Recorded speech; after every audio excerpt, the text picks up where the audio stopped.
जी हाँ दोस्तों, एक बार फिर हम आपके समक्ष हाजिर हैं साइकोलॉजी की एक नए वीडियो के साथ। तो आइए शुरू करते हैं। हमारा पहला प्रश्न है, आपकी दृष्टि में शिक्षण व्यवसाय कैसा है? हमारे ऑप्शन ए वर्तमान समय में घाटे का व्यवसाय है। ऑप्शन बी वर्तमान समय में भी श्रेष्ठ है। ऑप्शन सी लाभप्रद है।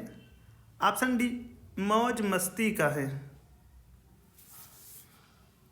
दोस्तों हमारा सही जवाब है ऑप्शन बी, वर्तमान समय में भी श्रेष्ठ है। शिक्षण व्यवसाय वर्तमान समय में भी श्रेष्ठ है। अगला प्रश्न है, शिक्षण में श्रव्य दृश्य सामग्री का प्रयोग आपकी दृष्टि में कैसा है? ऑप्शन ए इनके प्रयोग से अधिगम की दर कई गुना बढ़ जाती है। ऑप्शन बी इनका प्रयोग अध्यापक के लिए एक बोझ है। ऑप्शन सी इनका प्रयोग शिक्षण प्रक्रिया में विघ्न डालता रहता है। ऑप्शन डी इनमें से कोई नहीं। दोस्तों हमारा सही जवाब है ऑप्शन ए, इनके प्रयोग से अधिगम की दर कई गुना बढ़ जाती है। दोस्तों शिक्षण में दृश्य श्रव्य सामग्री का प्रयोग करने से अधिगम की दर कई गुना तक बढ़ जाती है। अगला प्रश्न है, छात्रों को गणित शिक्षण में कैलकुलेटर का प्रयोग नहीं करने देना चाहिए क्योंकि हमारे ऑप्शन है।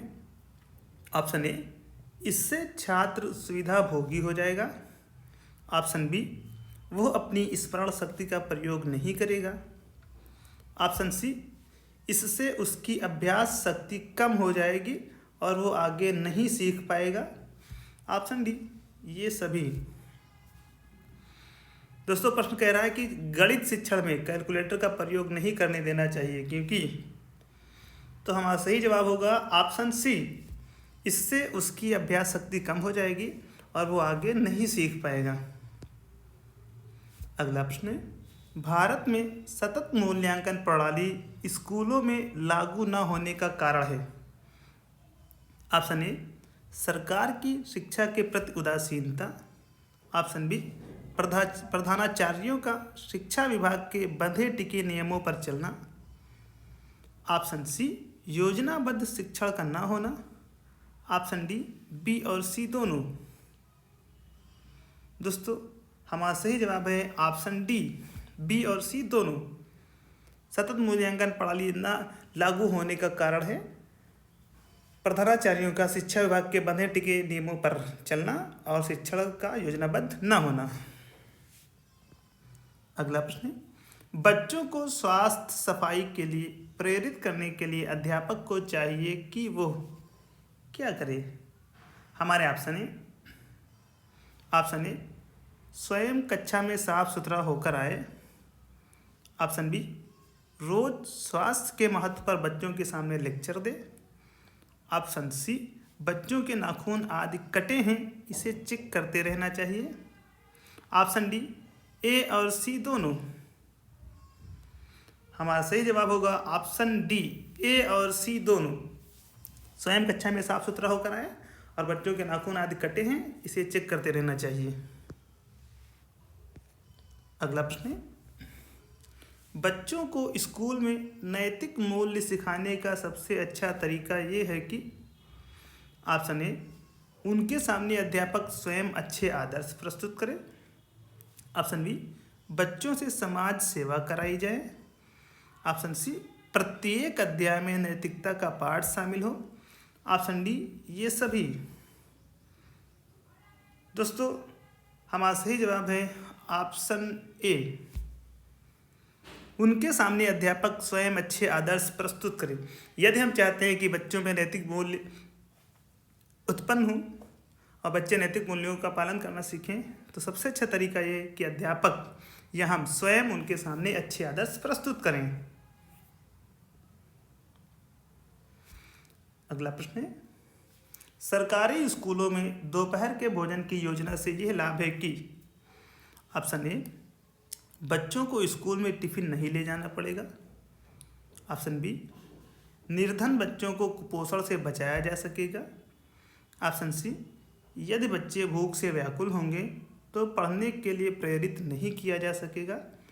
ऑप्शन डी, बी और सी दोनों। दोस्तों हमारा सही जवाब है ऑप्शन डी, बी और सी दोनों। बच्चों को कुपोषण से बचाया जा सकेगा और अगर बच्चे भूख से व्याकुल होंगे तो उन्हें पढ़ने के लिए प्रेरित नहीं किया जा सकेगा। इसीलिए सरकारी स्कूलों में दोपहर के भोजन की योजना से ये लाभ हैं। अगला प्रश्न है, उत्तम शैक्षणिक नेतृत्व के लिए चाहिए। ऑप्शन ए, अच्छा व्यक्तित्व एवं सबके साथ समान व्यवहार। ऑप्शन बी, योजनाओं का सतत मूल्यांकन। ऑप्शन सी, समूह पर कड़ा नियंत्रण। ऑप्शन डी, समूह के प्रति समर्पण की भावना एवं ऊंचा मनोबल। दोस्तों हमारा सही जवाब होगा ऑप्शन डी, समूह के प्रति समर्पण की भावना एवं ऊंचा मनोबल उत्तम शैक्षणिक नेतृत्व के लिए आवश्यक है। अगला प्रश्न है, विद्यालय में अध्यापक का प्राथमिक कर्तव्य ये है कि वो क्या करे। हमारे ऑप्शन है, छात्र हित को ही सर्वोपरि रखे और उसी के अनुसार काम करे। ऑप्शन बी, अपने प्रधानाचार्य का चारों ओर गुणगान करता फिरे। ऑप्शन सी, अपने कर्मों के द्वारा अपने प्रधानाचार्य एवं स्कूल की प्रतिष्ठा को बढ़ावे। ऑप्शन डी, वो पाठ्यक्रम को पूरा करने पर विशेष ध्यान दे। दोस्तों प्रश्न को बड़े ध्यान से सुनिएगा। प्रश्न कह रहा है विद्यालय में अध्यापक का प्राथमिक कर्तव्य है। दोस्तों हमारा सही जवाब होगा ऑप्शन ए, अध्यापक छात्र हित को ही सर्वोपरि रखे और उसी के अनुसार काम करे। हमारा अगला प्रश्न है, आपकी दृष्टि में अच्छे स्कूलों की स्थापना की जानी चाहिए। ऑप्शन ए, घनी कॉलोनियों के बीच में ताकि स्कूल को अधिक छात्र मिल सके। ऑप्शन बी, प्राकृतिक वातावरण में। ऑप्शन सी, नगर के बाहर। ऑप्शन डी, ग्रामीण दूर दराज के क्षेत्रों में। दोस्तों हमारा सही जवाब होगा ऑप्शन बी, प्राकृतिक वातावरण में। अगला प्रश्न है, शिक्षकों के चयन बोर्ड को प्राथमिकता देनी चाहिए। ऑप्शन ए, पिछड़ी जाति के लोगों को। ऑप्शन बी, अल्पसंख्यक समुदाय के लोगों को। ऑप्शन सी, सभी वर्गों के लोगों को उनकी अभियोग्यता एवं अभिवृत्ति के आधार पर। ऑप्शन डी, महिलाओं को।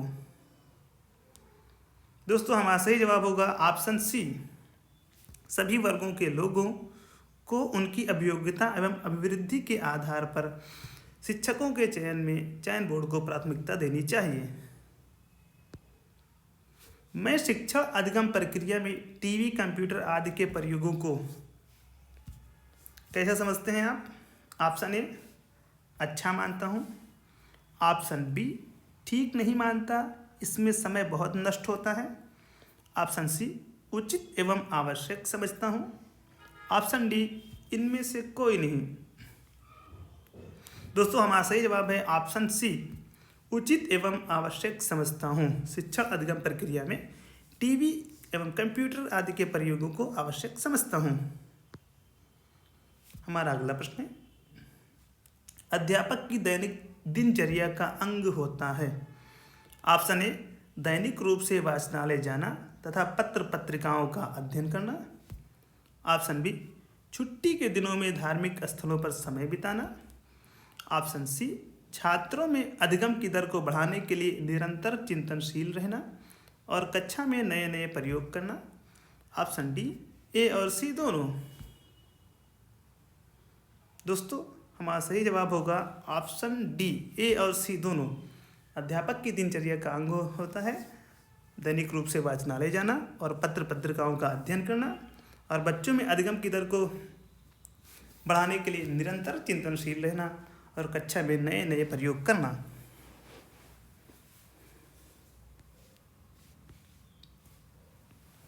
हमारा अगला प्रश्न है, पढ़ाते समय कक्षा में अध्यापक का विश्वास कब डगमगाता है? हमारे ऑप्शन ए जब वो छात्रों की रुचि को बढ़ाने के लिए युक्तियों का प्रयोग नहीं करता। ऑप्शन बी जब उसकी छात्रों पर पकड़ नहीं होती। ऑप्शन सी जब वो पाठ की पूरी तैयारी करके कक्षा में नहीं आता। ऑप्शन डी ये सभी। दोस्तों, प्रश्न को बड़े ध्यान से समझिए। पढ़ाते समय कक्षा में अध्यापक का विश्वास कब डगमगाता है? हमारा सही जवाब होगा ऑप्शन सी, जब वो पाठ की पूरी तैयारी करके कक्षा में नहीं आता, उस समय अध्यापक का विश्वास डगमगाता है कक्षा में। हमारा अगला प्रश्न है, निम्न में से कौन सा काम एक शिक्षक के लिए बिल्कुल अनुपयुक्त है? ऑप्शन ए शिक्षक का जनसेवी होना। ऑप्शन बी शिक्षक को छात्रों की समस्याओं के हल मात्र से ही रुचि होना। ऑप्शन सी शिक्षक का कक्षा में हर सप्ताह टेस्ट लेना और कापियों का मूल्यांकन करना। ऑप्शन डी शिक्षण के महत्व को कम करके उपरोक्त कोई काम करना। दोस्तों, हमारा सही जवाब होगा ऑप्शन डी, शिक्षण के महत्व को कम करके उपरोक्त कोई काम करना। हमारा अगला प्रश्न है, सम्मान प्राप्त करने के लिए दूसरों को सम्मान देना अति आवश्यक है, यह उक्ति लागू होती है? हमारे ऑप्शन है, ऑप्शन ए कार्यालयों एवं कार्यस्थलों में, केवल सामाजिक परिस्थितियों में। ऑप्शन सी स्कूलों सहित सभी स्थानों पर समान रूप से। ऑप्शन डी केवल स्कूलों में। दोस्तों, हमारा सही जवाब होगा ऑप्शन सी, स्कूलों सहित सभी स्थानों पर समान रूप से। यदि आप चाहते हैं कि दूसरे लोग आपको सम्मान दें तो आपको भी दूसरों को उसी तरह सम्मान देना चाहिए। हमारा अगला प्रश्न है, शिक्षण व्यवसाय को अपनाने के पीछे निम्न में से एक को छोड़कर सभी कारण हो सकते हैं। हमारे ऑप्शन है, ऑप्शन ए समाज सुधार की भावना। ऑप्शन बी स्वयं को एक अच्छे शिक्षक के रूप में स्थापित करने की लालसा। ऑप्शन सी सेवानिवृत्ति के बाद प्राप्त होने वाला लाभ। ऑप्शन डी छात्रों के सर्वांगीण विकास के लिए प्रयास करने की इच्छा। दोस्तों, हमारा सही जवाब होगा ऑप्शन सी, सेवानिवृत्ति के बाद प्राप्त होने वाला लाभ। शिक्षा व्यवसाय को अपनाने के पीछे इस एक कारण को छोड़कर सभी कारण हो सकते हैं। हमारा अगला प्रश्न है, वर्तमान आधुनिक शिक्षा एवं उसका स्वरूप है। ऑप्शन ए छात्रों के लिए लगभग व्यर्थ। ऑप्शन बी छात्रों के लिए गलत, शेष सबके लिए सही। ऑप्शन सी अत्यंत उपयुक्त एवं भिन्नताओं पर आधारित। ऑप्शन डी छात्रों को दिशा देने में असमर्थ। दोस्तों, हमारा सही जवाब है ऑप्शन डी, छात्रों को दिशा देने में असमर्थ। वर्तमान आधुनिक शिक्षा एवं उसका स्वरूप छात्रों को दिशा देने में असमर्थ है। हमारा अगला प्रश्न है, शिक्षा के क्षेत्र में आप उपयुक्त एवं योग्य व्यक्तियों को किस प्रकार प्रेरित करेंगे? ऑप्शन ए उन्हें उपयुक्त पुरस्कार देकर। ऑप्शन बी अच्छे वेतन द्वारा।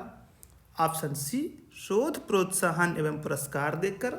ऑप्शन डी पद देकर प्रशंसा द्वारा। दोस्तों, हमारा सही जवाब है ऑप्शन सी, शोध प्रोत्साहन एवं पुरस्कार देकर हम शिक्षा के क्षेत्र में उपयुक्त एवं योग्य व्यक्तियों को प्रेरित करेंगे। हमारा अगला प्रश्न है, वर्तमान में किस प्रकार की शिक्षा छात्रों तथा समाज के लिए लाभप्रद है? हमारे ऑप्शन ए विशेषज्ञता प्रदान करने वाली शिक्षा। ऑप्शन बी रोजगार परक व्यावसायिक शिक्षा। ऑप्शन सी प्रौद्योगिकी का ज्ञान देने वाली शिक्षा। ऑप्शन डी नैतिक मूल्यों को उजागर करने वाली धार्मिक शिक्षा। दोस्तों हमारा सही जवाब होगा ऑप्शन बी, रोजगार परक व्यावसायिक शिक्षा। वर्तमान समय में रोजगार परक व्यावसायिक शिक्षा छात्रों तथा समाज के लिए लाभप्रद है। हमारा अगला प्रश्न है, शिक्षकों को राष्ट्रीय भावना विकास हेतु क्या कदम उठाना चाहिए? ऑप्शन ए, राष्ट्रीय भाषा का अधिकाधिक प्रयोग करना चाहिए। ऑप्शन बी, विद्यालय में ऐसे कार्यक्रम का आयोजन करना चाहिए जिससे छात्रों में राष्ट्रीय भावना जगे। ऑप्शन सी, राष्ट्रीयता के विरोधी तत्वों का दमन करना चाहिए। ऑप्शन डी, पूरे राष्ट्र के लिए एक ही जैसे विषय वस्तु की वकालत करनी चाहिए। दोस्तों हमारा सही जवाब होगा ऑप्शन बी, विद्यालय में ऐसे कार्यक्रम का आयोजन करना चाहिए जिससे छात्रों में राष्ट्रीय भावना जगे। शिक्षकों को राष्ट्रीय भावना के विकास हेतु ऐसे प्रोग्रामों का अक्सर आयोजन करते रहना चाहिए। हमारा अगला प्रश्न है, प्राथमिक स्तर तक बच्चों को शिक्षा महिलाओं द्वारा ही दी जानी चाहिए क्योंकि? हमारे ऑप्शन हैं, ऑप्शन ए, महिलाएं बच्चों को कड़ा दंड नहीं देती। ऑप्शन बी, महिलाओं को घरों में बाल मनोविज्ञान का अपेक्षाकृत अधिक एवं प्रत्यक्ष अनुभव होता है। ऑप्शन सी, महिलाओं में बच्चे अपनी अपनी माताओं का लक्षण पाते हैं। ऑप्शन डी, शिशुओं को महिलाओं से डर नहीं लगता। दोस्तों हमारा सही जवाब होगा ऑप्शन बी, महिलाओं को घरों में बाल मनोविज्ञान का अपेक्षाकृत अधिक एवं प्रत्यक्ष अनुभव होता है, इसलिए प्राथमिक स्तर तक बच्चों को शिक्षा महिलाओं द्वारा ही दी जानी चाहिए। हमारा अगला प्रश्न है, यदि आपके अंदर ऐसी कोई बुरी आदत है जिसका छात्रों द्वारा अनुकरण करना आप अच्छा नहीं समझते तो आप क्या करेंगे?